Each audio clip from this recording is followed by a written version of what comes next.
everybody. It's Ed Rosenberg again, and this evening I am with CJ from Amazon Sellers Lawyers. CJ, how you doing today? I'm doing great, Ed. Thank you very much for having me on the show. Okay, and got my mic now. Okay, so we're going to jump right into it. We're talking about Amazon suspensions. What are you seeing about MAP being used as a type of IP complaint? We are seeing more and more brands using these MAP agreements and disguising them as IP, intellectual property right issues, and they're simply not. So what the brands are doing is they're sending in complaints. Amazon is accepting them, and they're spelling out a MAP claim saying they're violating MAP and therefore they're violating intellectual property rights. The gatekeeping at Amazon is still practically non-existent, and so a lot of sellers are being suspended very, very quickly. And then we're getting them reinstated very, very quickly because, again, a MAP agreement is not an intellectual property right. It's not a rights owner complaint. If you're getting the products and you did not sign a MAP agreement, you have every right to sell that product at whatever price you want. But Amazon is still taking these complaints. They're still suspending sellers. They're still suspending particular ASINs. But we're able to get those reinstated very, very quickly. What are they saying? Trademark? They're asserting trademark, they're asserting copyright, they're asserting their images are being taken. They're basically throwing everything against the wall and seeing what sticks. And often it does stick and people lose their ASINs or sometimes full accounts get suspended. But again, if it's just a MAP agreement disguised as an IP claim, it's nonsense. And your ASINs and your account should be reinstated very, very quickly once you stand up and you express it in an adequate plan of action. But you have to contact in those cases. You went straight to Amazon. Most of those cases, I'm sorry, I misspoke. Not a plan of action. We reach out to the complainants. We point out to them that the complaint is baseless. You're asserting MAP, and we understand that. And in many of these cases, either we're obtaining their list of MAP prices, or they're out and out sending it with their complaints. And so when we have that, we really do have them. We could show them that this is clearly a MAP violation, not an IP violation. They withdraw their complaints over and over and over again. Mm-hmm. Okay. Have you ever had success yet? There's no dispute trying to dispute a claim directly without the rights owner? I hate to say it, but the answer is no. We haven't gotten really. I don't know if it's zero responses, but if it's not zero, it's close to zero. Like it seemed like Amazon was taking a step in the right direction by putting either a gatekeeper at the foot of the complaints or at least someone to review them. But we've gotten either zero or practically zero response from it, at least so far. Maybe the new year things will change. Right. But so far, our process and our success at getting sellers reinstated has remained the same, where we get the people that made the complaint and the companies that made the complaint to retract their complaint, and that results in a reinstatement. Okay, now retail arbitrage. I mean, the way I see it, the issue is not retail arbitrage. The issue is that the receipts are never good. Well, it was all doom and gloom. Starting in June and July is like no more retail arbitrage. You're dead in the water. And everyone's telling these business people to get out. I recommended keep doing what you're good at and keep doing your retail arbitrage, but limit your exposure. So what's going on, what we're seeing is that we're getting retail arbitrageurs reinstated. But the ones that get reinstated faster are the ones with the better receipts. So if you shop at certain places and there's a more detailed receipt with the item and the color and the size and the quantity and the codes attached, we get those reinstated much, much faster. So it's really not a retail arbitrage versus no retail arbitrage. It's getting your products with greater and greater specificity in your receipts. That's the key. Keep doing what you're doing, but buy and source your products where you can get a really good receipt that you can then submit to Amazon if there is an issue. Well, I mean, you probably can go into the store and just tell them you need a better receipt, and probably sometimes they would even do it. Well, you can do that. But even, I'm trying to think of one. I think it might have been the Sony. There's a Sony here in New York, up in a place called Woodbury Commons, upstate New York a bit. There's a Sony outlet, and their receipts are very, very detailed. The item number, the description, they have different watts for different products. If it's a TV, it gives the model. And those are really great, great receipts because they're very, very specific. So when you're sourcing, look at the receipt you're going to get because it's a much better receipt if it's actually coming from them and it's very specific and it looks official and it's spit out. by their cashier or their computer system. But the specificity is really what you should be looking for. You're looking for products you know you can sell, and then you're looking for a really detailed receipt you can use in case you have a problem. That seems to be the key to retail arbitrage these days. And everything should be clean and perfect. So, of course, if you're selling beat-up boxes and you're selling it as new, you tell them the plan of action, you're going to stop retail arbitrage. They may like it, but if you want to continue selling, it's got to be good. I think most of the sellers that are listening to us are pretty advanced. So they're not delivering banged up boxes. If they are, due to use and just put they've never been opened. But I think most of our sellers are really good, savvy business people, and you just need to just up your game a bit and get really good receipts with really good descriptions. All right. Okay, what were you saying about store credits? Okay. If you're doing retail arbitrage, or you're doing something where you get miles or store points or credits someplace, you have to be careful, because sometimes you sell a product from a particular retail store, and when you bought the product, you obtain the points or the mileage or whatever. If someone should go and return that product to the store, it's possible that that customer could end up with your store credits. Mm-hmm. So you want to be pretty careful. I'm not really sure how to defensively protect yourself, but I've learned this was an issue. So if you're getting points or store credits by doing the purchasing, you want to make sure you figure out a way of protecting it so that your customers cannot return your items to a particular retail store and get all of your store credits. Mm-hmm. And sometimes it's a couple of $100, sometimes it could be thousands of dollars, and you need to protect yourself. So I don't know the answer to the issue, but I know it occurs. So for all you retail arbitrage people who are getting points or store credits because of the volume of goods that you're purchasing, you need to figure out a way to make sure those points are only attributed to you and not to someone coming to return a product that was purchased from you. Right. Okay. How about response time? Holiday season? The response time, starting in, I'd say, late September, early October, started getting faster and faster and faster. As they were suspending people more and more, it seemed like Amazon was assigning a much larger number of people to deal with the plans of action. And it got faster, but we were getting like within a couple of hours as December approached, like that first week of December, sometimes a day or so. And then about, I'd say December 10th or so, it slowed down dramatically. Plans of action that we expect to get a response in a couple of hours also taking several days.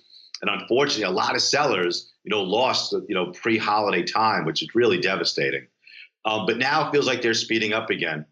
What we're also seeing is that the easier you make your plan of action, the more the graphics that you might use, or concise, or attaching receipts or documents or a driver's license, or whatever documentation you need to support whatever it is that you're arguing, if you make it really simple and to the point and concise, we're getting a faster turnaround. Like it's almost as if they're opening it, and the easy ones they're approving, and the more difficult ones they're putting back in the queue. I don't know if that's what's going on, but that's what it feels like from our side of it. Right. Okay, what were you saying about that article confirming prejudice against Chinese? All right.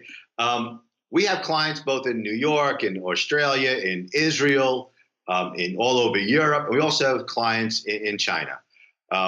And it certainly seems like it's more difficult to get Chinese sellers who are located in China reinstated.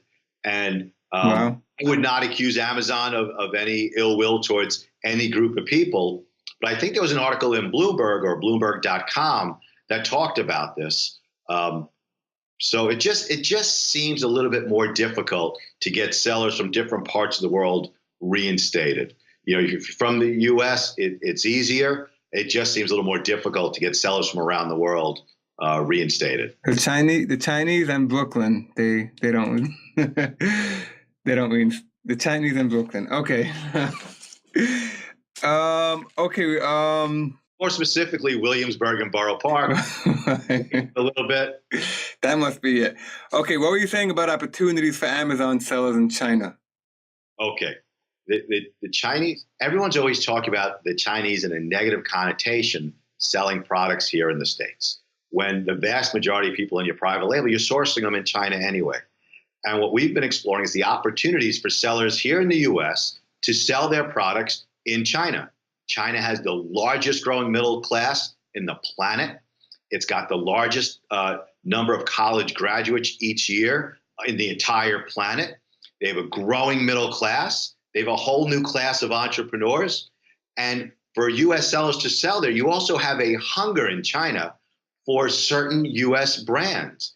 And in China, the Chinese consumer, the Chinese middle class, they don't want counterfeit products either. They want the real deal. There's a huge amount of prestige in having a real Apple phone or a real Samsung device or real Levi's, real Nike, real Under Armour. And so I think there's a great opportunity for U.S. sellers to sell in China. And because it's a huge market, it's going to be growing for the next several decades. It's where the future is in terms of growing market. And you could sell your products there. And made in the USA has a lot of weight in China. The Chinese appreciate that and they want our products. So also what you have in China these days is a growing body of intellectual property law.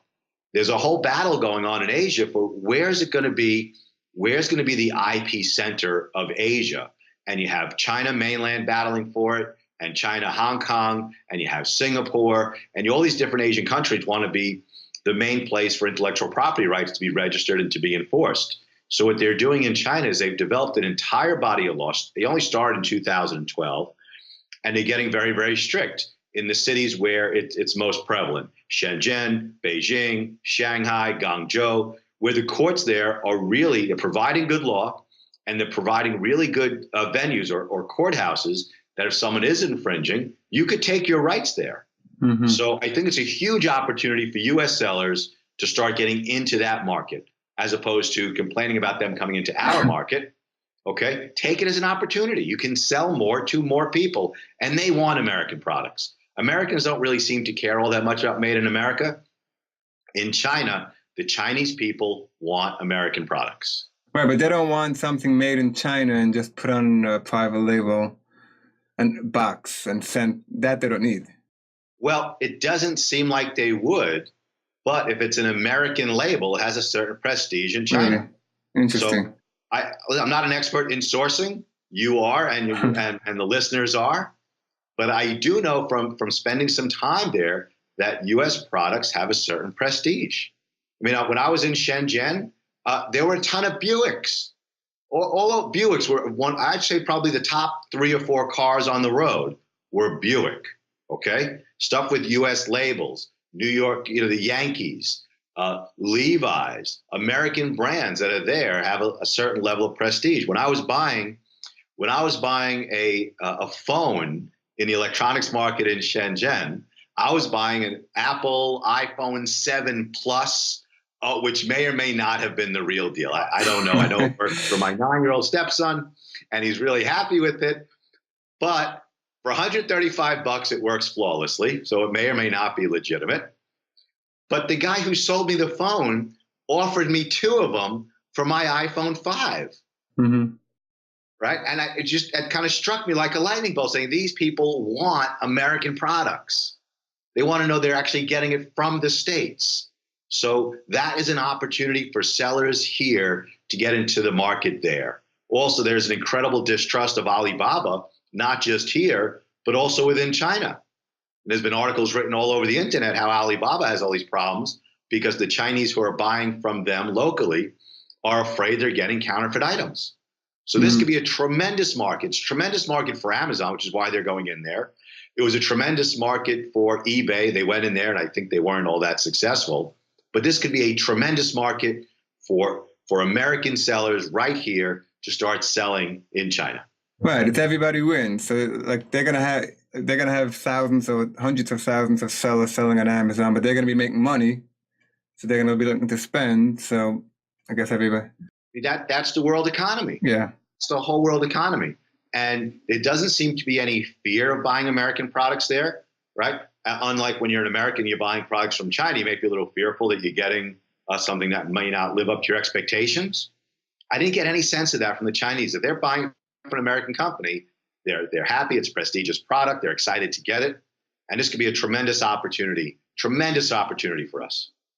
Okay, that's a great point. I was just thinking, getting back to what you said before, that the Chinese, I didn't see that article, but the Chinese are getting slow reinstatement. It's probably just that they're not aged sellers. And I think Amazon looks at a seller that's been around for more years. I don't think it's anything more than that.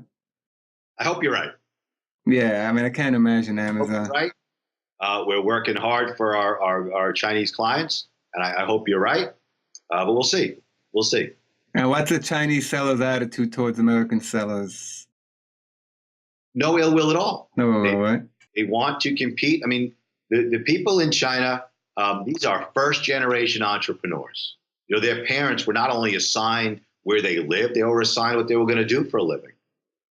So they're just really happy, excited, ambitious, 24/7 young business people.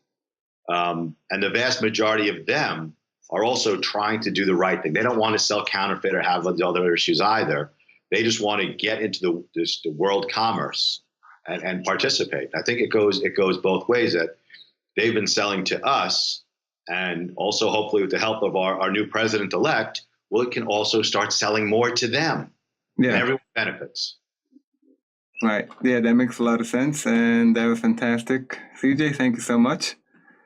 And I'll be in touch. Thank you so much. Bye-bye. Bye.